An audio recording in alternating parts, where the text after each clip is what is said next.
예배 시간이 되었습니다. 우리 다 함께 자리에 일어나셔서 함께 찬양하며 예배하시겠습니다.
주 안에서 항상 기뻐하라.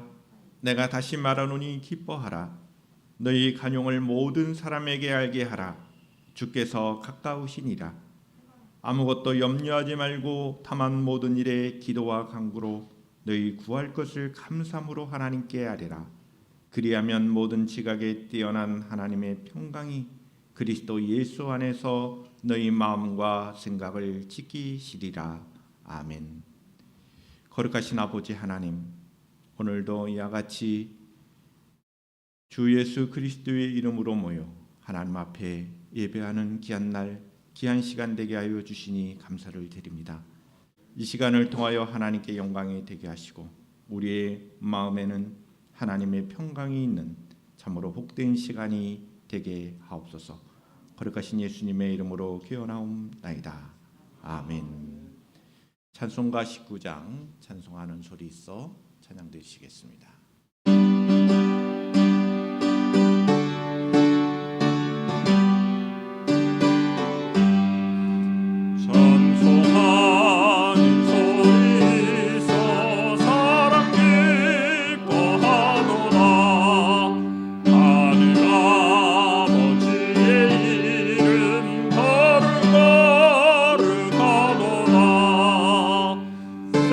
사람 찬양하자.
다 함께 사도신경으로 신앙을 하나님께 고백하겠습니다. 나는 전능하신 아버지 하나님 천지의 창조주를 믿습니다. 나는 그의 유일하신 아들 우리 주 예수 그리스도를 믿습니다. 그는 성령으로 잉태되어 동정녀 마리아에게서 나시고 본디오 빌라도에게 고난을 받아 십자가에 못 박혀 죽으시고 장사된 지 사흘 만에 죽은 자 가운데서 다시 살아나셨으며 하늘에 오르시어 전능하신 아버지 하나님 우편에 앉아 계시다가 거기로부터 살아있는 자와 죽은 자를 심판하러 오십니다. 나는 성령을 믿으며 거룩한 공교회와 성도의 교제와 죄를 용서받는 것과 몸의 부활과 영생을 믿습니다. 아멘. 다 함께 자리에 앉으셔서 우리 함께 찬송가 267장 찬양 드리시겠습니다.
다 함께 기도드리시겠습니다.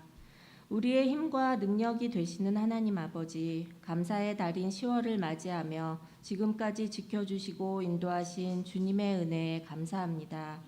지난 한 주간도 사람들을 통하여 또한 환경을 통하여 말씀하시고 함께 동행하시며 베풀어 주신 사랑과 은혜에 감사하며 이 시간 감사의 예배를 드립니다. 저희에게 하나님을 아는 지혜를 주시고 신령과 진정으로 예배하게 하시고 성령의 도우심으로 말씀을 따라 살아가는 주님의 선한 백성들이 되게 하옵소서.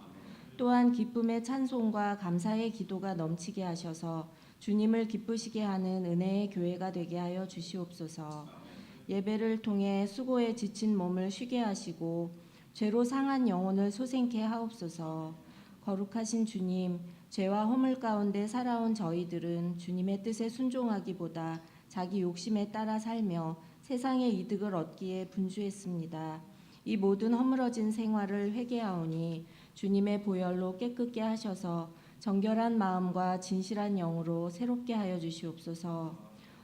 오늘도 말씀을 전하시는 목사님에게 권능과 능력을 주셔서 피곤치 않게 하시고 목사님의 가정과 건강도 지켜주셔서 주님께서 맡기신 교회와 사역을 감당하기에 부족함이 없게 하여 주시옵소서.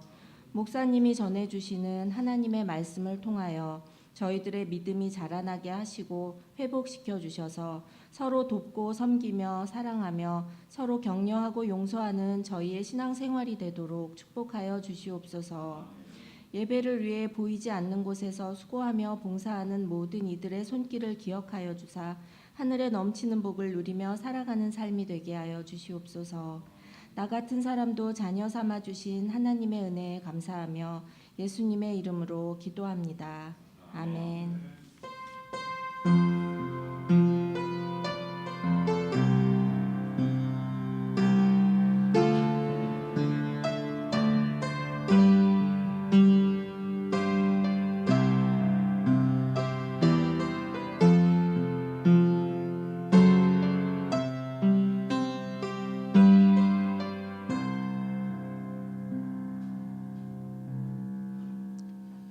봉헌의 시간을 갖도록 하겠습니다. 우리 함께 찬양하며 예물 드리시겠습니다.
하나님 아버지, 이 귀한 예배 시간을 통하여 주님 앞에 영광을 돌려드리며 우리의 마음이 하나님께 있음을 고백하며 우리의 행복이 하나님의 뜻 안에서 사랑을 나누며 하나님의 자녀로 살아가는 것임을 고백하며 귀한 예물 드립니다.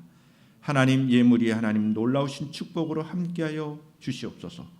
소득의 10의 1조로 하나님 앞에 영광을 돌려드리는 귀한 종과 가정 가운데 함께 하시고 범사에 감사하신 말씀을 따라 귀한 예물로 주님 앞에 영광을 돌려드리는 귀한 믿음의 백성들을 축복하시며 귀한 목적을 가지고 하나님 나라가 확장되어 가고 주님의 몸된 공동체가 든든히 세워져 가기를 소망하며 드려지는 그 예물 위에 하나님 놀라우신 축복으로 함께 하옵소서.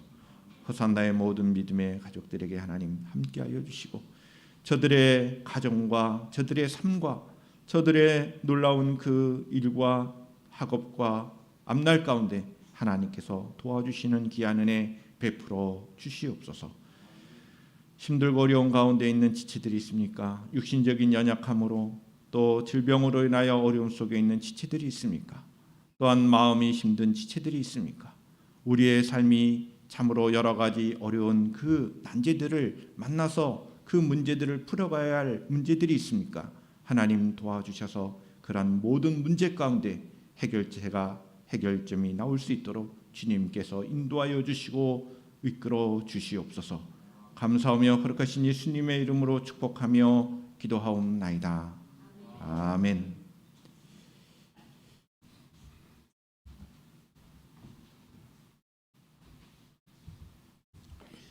하나님의 말씀을 우리 함께 교독을 하도록 하겠습니다. 제가 한 절, 여러분들이 한 절 말씀을 번갈아 가면서 교독하겠고 마지막 13절의 말씀은 같이 읽도록 하겠습니다. 다윗이 이르되 사울의 집에 아직도 남은 사람이 있느냐? 내가 요나단으로 말미암아 그 사람에게 은총을 베풀리라 하니라.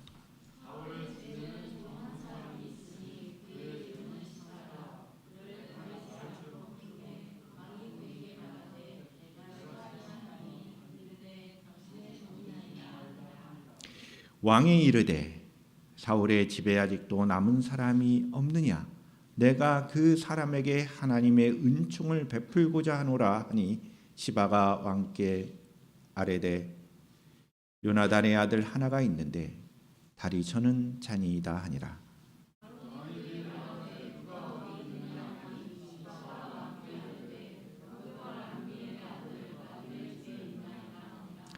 다윗 왕이 사람을 보내어 노드발 암미엘의 아들 마길의 집에서 그를 데려오니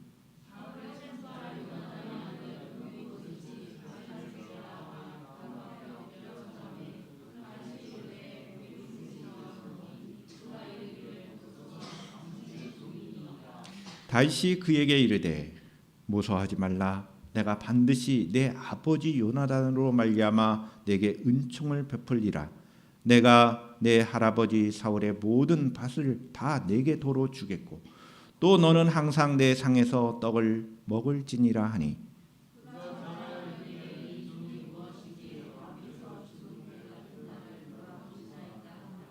왕이 사울의 시종 시바를 불러 그에게 이르되 사울과 그의 온 집에 속한 것은 내가 다 내 주인의 아들에게 주었노니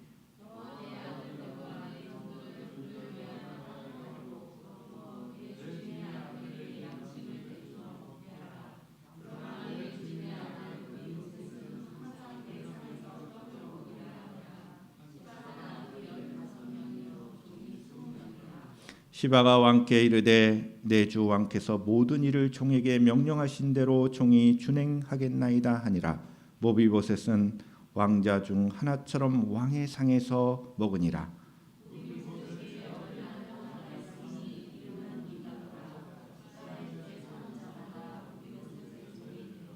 다 함께 읽겠습니다. 모비보셋이 항상 왕의 상에서 먹음으로 예루살렘에 사니라. 그는 두 발을 다 절더라. 아멘. 영상 찬양으로 함께 은혜를 나누시겠습니다.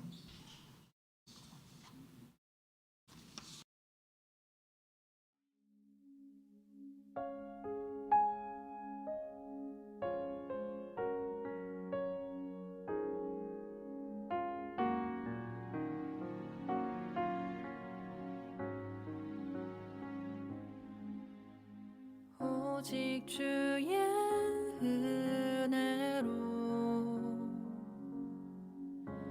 지금 여기 서 있네.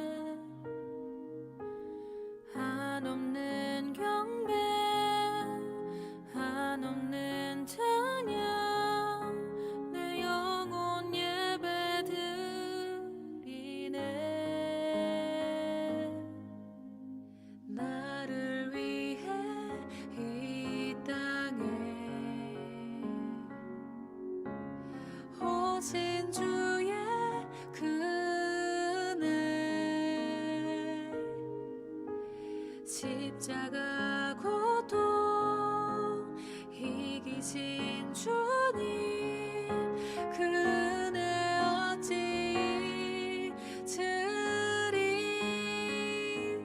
주는 날 채우시네 주는 보게 하시네 살아가는 동안 은혜로만 살리 십자가 은혜로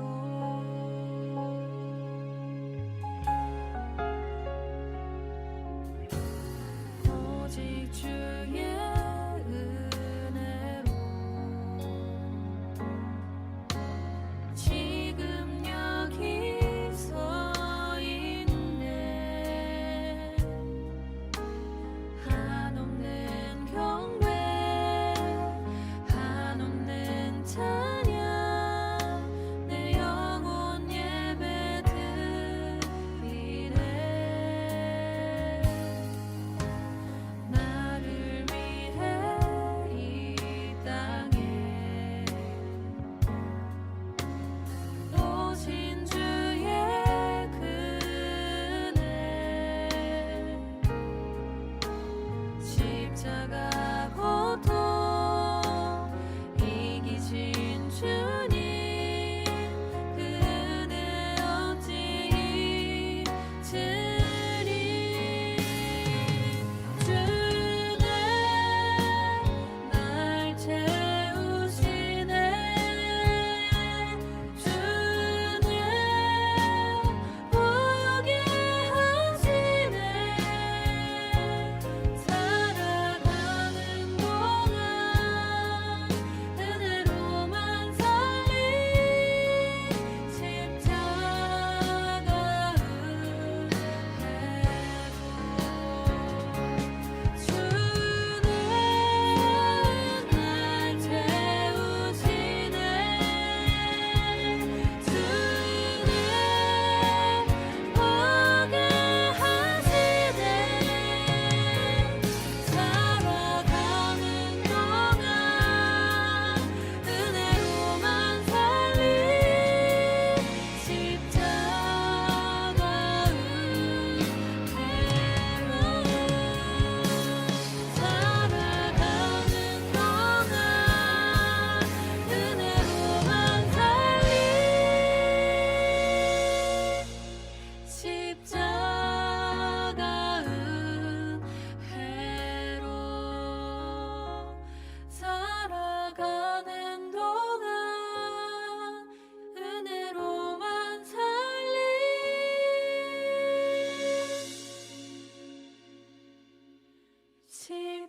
십자가 은혜로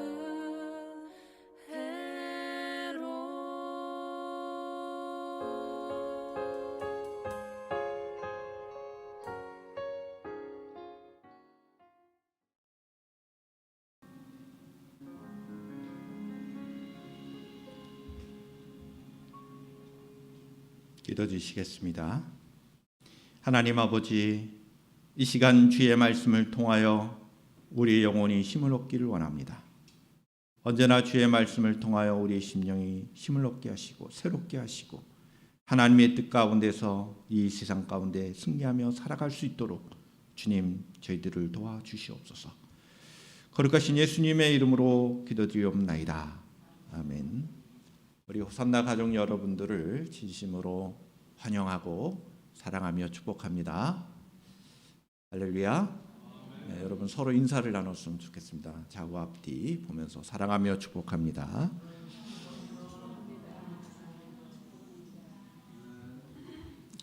이 시간 말씀을 통하여 하나님을 향한 우리의 예배가 온전하게 되기를 축복합니다. 계속해서 우리는 다윗의 일생, 다윗이 이스라엘의 왕이 되어서 어떤 일을 했는지를 살펴보고 있습니다. 다윗이 이스라엘의 왕이 된 그 역사적 내용들은 하나님의 은혜 가운데, 하나님의 언약 가운데 이스라엘의 왕이 있다는 것이 중요합니다. 또한 다윗이 여러 가지 연약함이 있음에도 불구하고 그 연약함을 하나님께서 때로는 용서하셔서 진정한 다윗의 가문이 이스라엘의 왕조를 형성하는 그 역사를 허락하십니다. 다윗의 그 삶은 이스라엘 나라의 그 견고함을 보여줍니다. 자신에게 주어진 왕권을 견고히 세우는 일들을 계속해서 진행해 갑니다.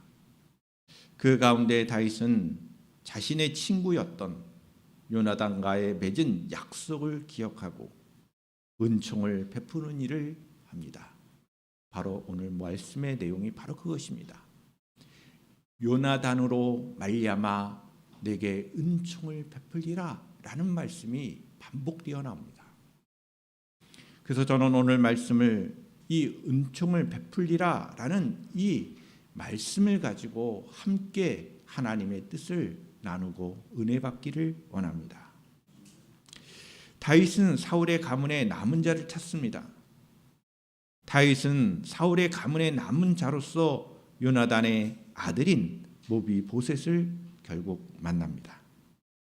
두 다리를 저는 무비보셋, 그에게 왕자같이 그 신분을 유지시켜주고 또한 예루살렘에서 살며 왕의 상을 먹게 하는, 왕의 음식을 먹게 하는 은총을 베푼다 하는 것이 오늘 본문의 내용입니다. 어떤 은총인가요? 보통 한 왕조가 멸망하고 새로운 왕조가 들어서면 전에 있던 왕조를 다 죽입니다. 그 사람들을 다 죽입니다. 그 자식들을 다 죽여요. 왜 죽입니까? 왜 죽여요? 시간이 흐르면 그 왕조의 세력이 힘을 얻어서 자신이 세운 왕조를 무너뜨리는 반란을 염려하기 때문입니다. 사울의 가문에 있는 모든 사람들을 제거하는 것이 그 당시의 시대적 상황입니다. 이와 같은 그러한 배경 속에서 오늘 말씀이 어떤 의미를 주고 있는지, 이 말씀의 내용을 따라 하나님의 뜻을 깨닫고 오늘날 우리 그리스도인들이 어떻게 삶을 살아가야 하는지를 교훈받고 순종할 수 있기를 축복합니다. 첫 번째로 오늘 본문 1절과 2절의 말씀을 보시면 요나단의 약속을 기억하고 은혜를 베풀기 위하여 사울의 집에 남은 사람을 찾는 노력을 합니다. 자, 본문 1절과 2절의 말씀을 보시겠습니다. 다윗이 이르되 사울의 집에 아직도 남은 사람이 있느냐? 내가 요나단으로 말미암아 그 사람에게 은총을 베풀리라 하니라. 사울의 집에는 종 한 사람이 있으니 그 종 이름은 시바라. 그를 다윗의 앞으로 부르매 왕이 그에게 말하되 내가 시바냐 하니 이르되 당신의 종이니이다 하니라. 다윗은 사울의 집에 아직도 남은 사람이 있느냐 이렇게 부르면서 사람을 찾습니다. 그리고 말하기를 요나단과의 약속이 있음을 말하고 은총을 베풀리라 말합니다. 사울의 집에는 종 한 사람이 있음을 발견하게 됩니다. 그 사람의 이름은 시바입니다. 시바는 자신을 종으로 다윗에게 고백합니다. 왜 자신을 당신의 종입니다 이렇게 고백할까요? 아마도 생명의 위협을 처음에 느끼지 않았는가. 왜냐하면 시바는 사울 왕을 주인으로 섬겼던 사람이에요. 사울의 가문은 무너지고 이제는 다윗의 가문이 새롭게 세워지는 상황입니다. 그 나라가 더욱더 견고해집니다. 따라서 시바의 입장에서는 새로운 왕조에 굴복해야 자신의 목숨이 보존된다라고 하는 생각을 했을 것입니다. 다윗 왕에게 나온 이 시바는 그래서 자신을 종으로 고백하는 것이죠.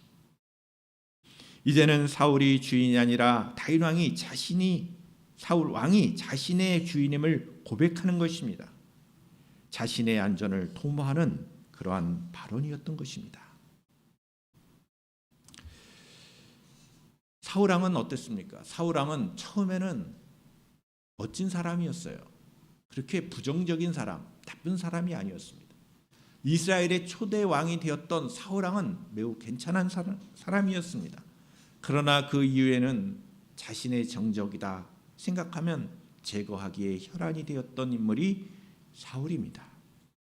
그 사울과는 달리 다윗은 사울의 집에 사람을 찾아 이 은총을 베풀리라. 히브리어로는 헤세드라고 말하는데 이 은총을 베풀겠다고 말하고 그 말하는 것에 그치지 않고 노력을 한다는 거예요.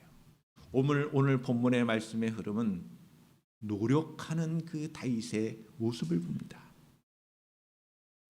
하나님께 받은 은총을 이 요나단과의 약속을 기억하면서 은총을 베풀기 위하여 사람을 찾는 그 노력을 계속해서 했다는 것이 오늘 본문의 내용입니다. 사울의 집에 남아있는 사람이 누구 있는지를 찾았던 거죠. 요나단과 약속을 지키기 위해 사울의 집의 종이었던 한 사람 시바를 결국 만나게 됩니다. 우리는 여기서 귀한 교훈을 받습니다. 다윗의 신실함, 노력하는 자세, 이것을 통하여 우리는 도전받는 것입니다. 지금 한 나라를 경영하기에도 힘든 상황입니다. 나라를 계속해서 정복해 갑니다. 가나안 정복 전쟁에서 이루지 못했던 그 완벽한 가나안 정복 전쟁의 역사를 예루살렘이라는 지역을 정복함으로써 이루어갑니다. 땅을 정복할 뿐만 아니라 사람들도 정복해가는 일도 해야 하죠. 이러한 상황 속에서 약속을 신실하게 지키려고 하는 그 신실함, 또한 그것을 위하여 노력하는 자세, 이것은 오늘날 그리스도인들에게 놀라운 도전이 되고 있다는 것입니다. 약속에 대한 신실함과 노력하는 삶의 자세, 우리 그리스도인들이 가져야 할 본입니다. 성실함이 그리스도인이 갖춰야 할 삶의 모습이라고 볼 수 있습니다. 사실 세상 사람들도 추구하는 삶의 가치 중에 하나가 성실함입니다. 그렇지 않습니까? 세상에 많은 사람들도 성실하게 노력하면서 살아가고 있어요. 자신에게 주어진 상황 속에서 최선의 모습을 다하려고 하는 그런 모습들이 있습니다. 그런데 다윗의 모습을 통하여 우리는 그보다도 더 그 이상의 성실함으로 우리가 이 세상을 살아가야 한다는 것입니다. 할렐루야. 그래서 예수 믿는 사람들이 성실하지 못하고 노력하는 자세가 없다면 신앙생활을 점검해 볼 필요가 있다는 거예요. 우리의 성실함이, 우리의 노력함이 우리의 신앙을 잘 표현될 수 있도록 우리는 노력해야 한다는 거예요. 두 번째로 사울의 집에 남은 사람은 요나단의 아들 무비모셋이었습니다. 3절 이하 6절의 말씀을 보시겠습니다. 왕이 이르되 사울의 집에 아직도 남은 사람이 없느냐? 내가 그 사람에게 하나님의 은총을 베풀고자 하노라 하니 시바가 왕께 이르되 요나단의 아들 하나가 있는데 달이 저는 자니이다 하니라. 왕이 그에게 말하되 그가 어디 있느냐 하니 시바가 왕께 이르되 아레데 노드발 암미엘의 아들 마길의 집에 있나이다 하니라. 다윗 왕이 사람을 보내어 노드발 암미엘의 아들 마길의 집에서 그를 데려오니 사울의 손자 요나단의 아들 무비보셋이 다윗에게 나와 그 앞에 엎드려 절하매 다윗이 이르되 무비보셋이여 하니 그가 이르되 보소서 당신의 종이니이다. 똑같은 패턴이 나오죠. 시바를 찾아서 요나단의 아들 무비보셋을 찾습니다. 그리고 무비보셋이 다윗 왕에 나올 때 절하며 나는 당신의 종입니다. 굴복하는 자세입니다. 다윗 왕은 사울의 집에 아직도 남은 사람이 없느냐라고 또 질문을 하고 그 사람에게 하나님의 은총을 베풀고자 하노라라고 또 말합니다. 그러니까 오늘 본문 가운데는 이것이 두 번째 내용이에요. 똑같은 내용을 반복하여 말하는 거예요. 1절에도 말씀하고 있고 3절에도 말씀하고 있고 마지막 그 7절 우리 다음 본문이 되겠는데 7절의 말씀에서도 보면 다윗이 내게 은총을 베풀리라. 요나단으로 말미암아 내게 은총을 베풀리라 라는 말씀이 반복되어 난다는 것입니다. 그런데 시바는 다윗에게 요나단의 이름을 부르지 않습니다. 요나단의 아들 하나가 있는데 이름을 부르지 않고 그 상태를 이야기합니다. 그는 다리를 저는 사람입니다. 다리를 저는 자니이다. 여기서 다리를 전다는 것은 어떤 의미일까요? 저는 이 말씀을 생각해요. 왜 다리를 저는 자다라는 말을 할까요? 아들이 있는데 그 사람의 이름은 누굽니다 이렇게 말하지 않고 다리를 저는 자다라는 말을 했을까요? 이 시바는 상당히 영특한 사람이에요. 뭐냐? 이 말의 의미는 왕에게 다윗 왕이시여 당신에게 반란을 일으킬 수 있는 상태가 아닙니다. 육신적으로 그는 정상의 상태가 아닙니다. 지금 아마도 시바의 입장에서는 왜 요나단의 아들을 찾는지에 대한 사울의 그 남은 자, 사울 가문의 남은 자를 찾는지를 느꼈던 거예요. 뭘 느꼈느냐? 아, 다윗 왕이 다윗의 사울 가문의 모든 사람들을 다 제거하기 위해서 그런 거 아니냐. 그래서 이름을 밝히지 않고 다윗 왕에게는 해가 되지 않는 존재가 되었습니다. 그런 얘기예요.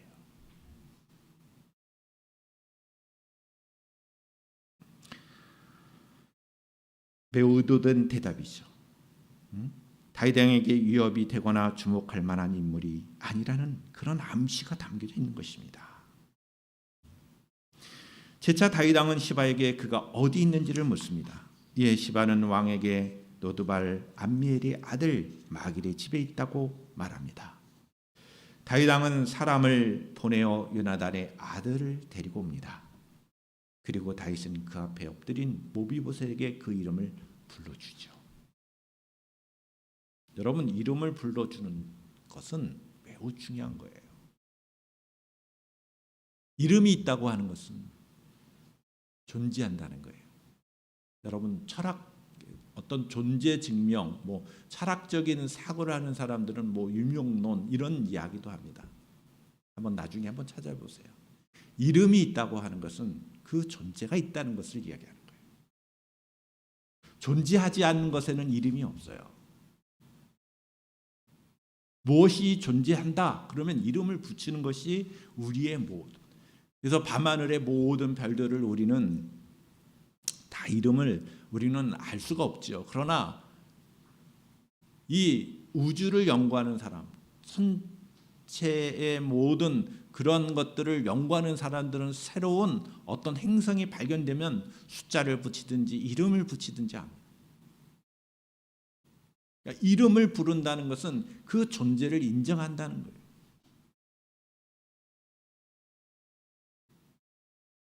종인 시바는 다리를 저는 사람이 있습니다. 이렇게 얘기했지만 다윗 왕은 그를 찾아내고 그를 이름을 불러가며 자신이 보호해 줄 대상으로 여기는 그 가치를 존중해 주는 그 일들을 하고 있다는 겁니다.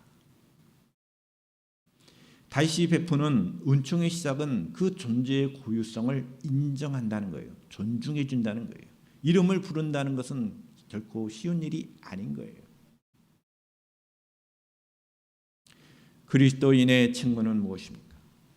그리스도인의 삶의 내용 가운데 아주 중요한 것은 뭐냐면 사람에 대한 존중이에요. 존재에 대한 존중이에요. 존재를 귀하게 여기는 거예요. 생명을 존중하는 겁니다. 할렐루야.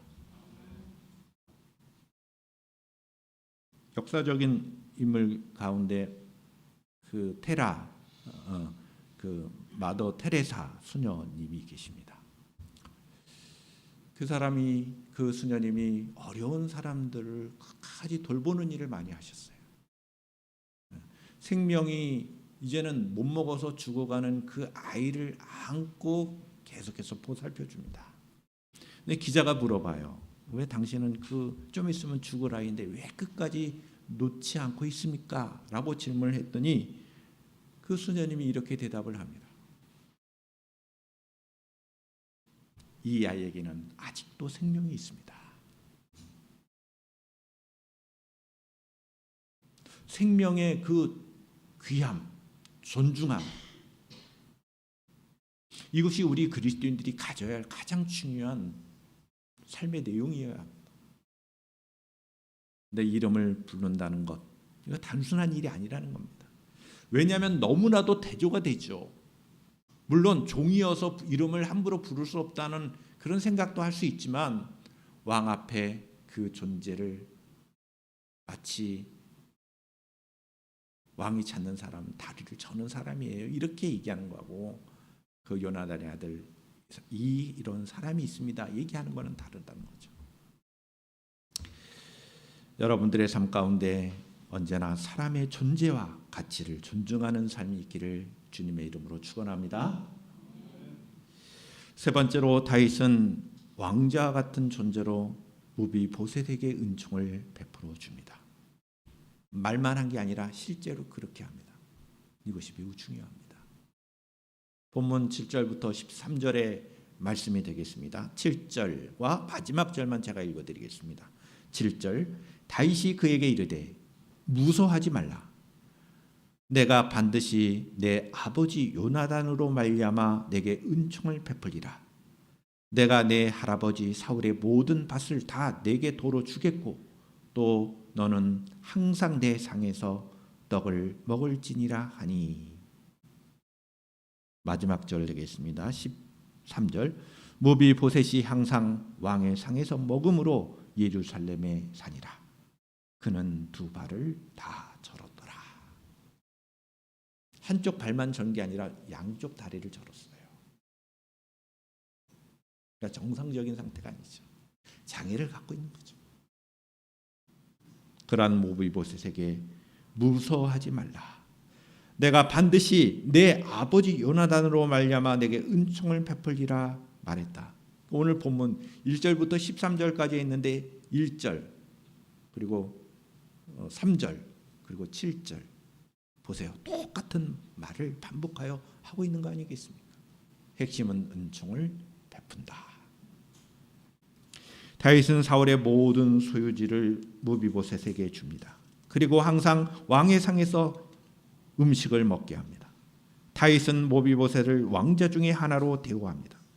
또한 다윗은 시바를 여전히 사울의 시종으로 부르며 그 모든 가족들과 종들이 무비보셋을 섬기도록 합니다. 시바를 자신의 종으로 삼는 것이 아니라 전에 섬겼던 것처럼 사울을 섬겼던 것처럼 요나단의 아들도 주인으로 섬겨라. 다윗의 이러한 무비보셋에 대한 배려와 후대는 매우 중요한 내용들입니다. 근데 성경을 전체적으로 이 이스라엘의 역사를 다 보고 난 이후에 어떤 학자들은 이 다윗의 행동을 매우 전략적인 행동이다. 매우 이중적인 의도를 갖고 있다. 이렇게 평가하기도 합니다. 약간 부정적인 게 있어요. 뭐냐? 혹시 몰라. 요나단의 그 아들을 따르는 그 세력들이 아직도 있으니 내가 이렇게 은총을 베풀면 혹시 반란을 일으킬지도 몰라. 그래서 왕의 음식을 항상 먹게 하고 예루살렘에게 두었다는 거예요. 왜 그러한 의도성을 평가하느냐? 사무엘서 9장과 20장의 전체적인 흐름을 보면 다윗의 왕권에 대한 위협이 계속되고 있다는 것, 그리고 사울 가문의 왕권을 복귀하려는 시도가 실제적으로 일어났었다는 것, 그것이 이스라엘 역사 가운데 있습니다. 그래서 다윗 왕은 매우 전략적인 의도를 가지고 사울 가문의 그 요나단의 아들, 사울의 입장에서는 손자지요. 그것을 왕의 음식을 먹게 항상 다윗의 눈에 있게 하는 거예요. 동시에 예루살렘을 떠나지 못하게 하는 거예요. 그런 의도를 갖고 있었습니다. 그럼에도 불구하고 다윗은 매우 신실하게 요나단과의 언약을 지키면서 은총을 베푸는 일은 했다는 거예요. 할렐루야. 반란을 걱정하면 뭔가 이렇게 장치를 해놓고든지 아예 그냥 죽이든지 했을 텐데, 은총을 베풀리라 뭐예요? 생명도 보호해줄 뿐만 아니라 왕자의 한 사람처럼 여겨서 그를 보호해 줬다는 거 아니겠어요? 물론 부정적인 그런 해석도 있지만 저는 오늘 다윗의 그 자세, 노력하는 자세, 성실하게 뿐만 아니라 그 약속을 지키는 것뿐만 아니라 오늘 말씀처럼 매우 하나님의 은총을 나눌 줄 아는 그런 인물이 되었다는 것입니다. 다윗은 매우 연약한 사람이었습니다. 그에게 연약함이 이러하듯이 우리의 마음도 어떤 면에서는 이중적일 수가 있어요. 그럼에도 불구하고 하나님은 다윗을 보호해 주셨고 다윗의 왕조를 든든히 세워져가는 이스라엘의 역사가 진행이 됩니다. 사무엘 하의 말씀이 흐름이 그렇습니다. 저와 여러분들의 연약함이 있습니다. 육신적인 연약함이 있습니다. 우리의 영혼의 연약함이 있습니다. 하나님을 향한 우리의 신앙의 태도에 연약함이 있습니다. 부족하지요. 연약하지요. 제 가운데 있는 우리의 모습들을 보면, 우리 자아들을 보면 부족한 것뿐입니다. 저 개인적으로도 하나님의 은혜가 풍성하게 온 경험이 있어요. 그건 뭐냐? 내 자신이 얼마나 잿덩어리인가. 죄라고 하는 것은 어떤 윤리적인 죄를 말하는 게 아니라 내 자신을 볼 때 얼마나 이 부조화된, 불완전한, 완전치 못한, 매우 이중적인 게 아니라 삼중적이고 오중적인 우리의 모습들을 우리가 발견할 때마다 우리가 힘들어지지 않습니까?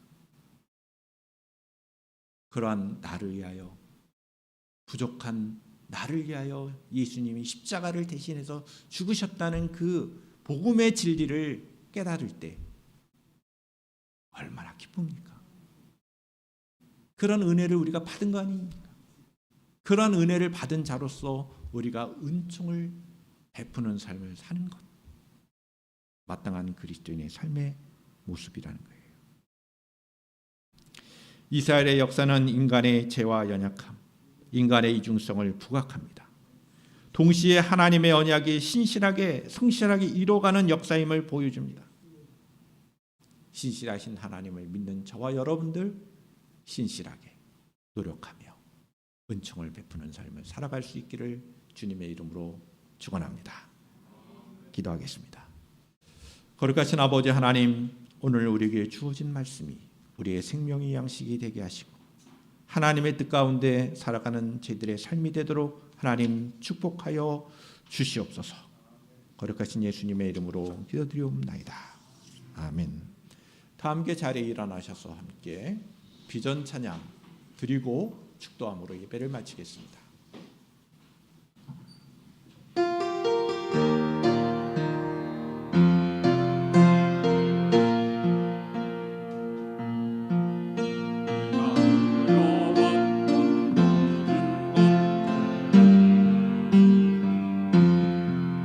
내가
하나님 아버지, 예배를 통하여 우리의 삶의 방향이 어떻게 되어야 하는지를 듣고 깨달았습니다.